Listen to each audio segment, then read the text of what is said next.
ওসমান হাদিকে কেন হত্যা করা হয়েছে এটা নিশ্চয়ই আমরা সবাই জানি, এবং হাদির যে মৃত্যু সেটাকে কেন্দ্র করে বাংলাদেশে একটা অস্থিতিশীল পরিস্থিতি তৈরি করা হয়েছে। আমরা দেখেছি আগুন সন্ত্রাস, জ্বালাও পোড়াও, লুটপাট এবং জীবিত মানুষকে পুড়িয়ে মেরে ফেলা হয়েছে। এইগুলার মূল কারণ হচ্ছে বাংলাদেশকে অস্থিতিশীল করে রাখা, নির্বাচন পেছানো এবং বাংলাদেশকে একটা ইসলামিক জঙ্গি রাষ্ট্রে পরিণত করা।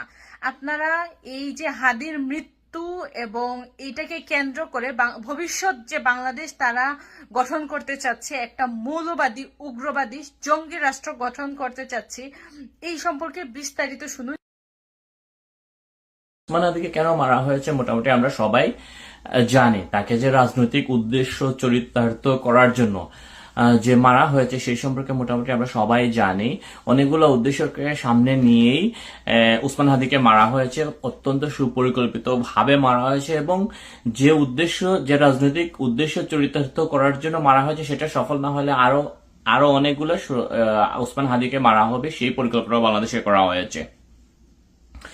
অনেকগুলো উদ্দেশ্য সাধনের জন্যই ওসমান হাদিকে মারা হয়েছে। তার মধ্যে একটা ভয়ঙ্কর একটা উদ্দেশ্য হচ্ছে বাংলাদেশে একটা ইসলামী বিপ্লবী সরকার প্রতিষ্ঠা করা।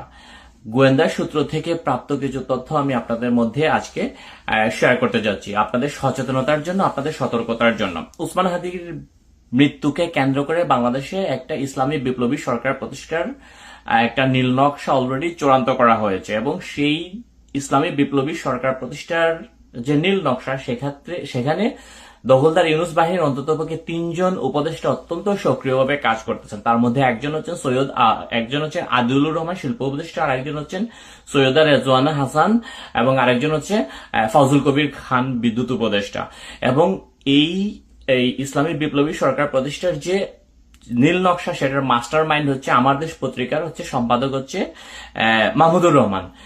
এবং আপনারা খেয়াল করে দেখবেন যে ওসমান হাদিকে মারার পর থেকেই বা গত কয়েকদিন ধরেই সে বাংলাদেশে গ্রামে গ্রামে ওয়ার্ডে ওয়ার্ডে নিরাপত্তা কমিটি, এই কমিটি সেই কমিটি গঠন করার কথা বলে আসতেছে, ভারতীয় আধিপত্যবাদ ইত্যাদি ইত্যাদি কথা বলে আসতেছে।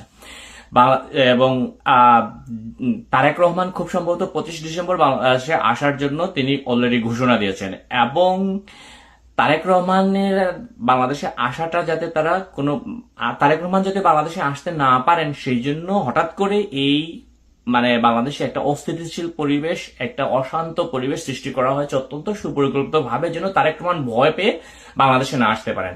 তারেক রহমান যদি বাংলাদেশে চলে আসেন তাহলে তাদের হয়তো ইসলামী বিপ্লবী সরকার প্রতিষ্ঠানের নীল নকশা সেটা একটু বাধাগ্রস্ত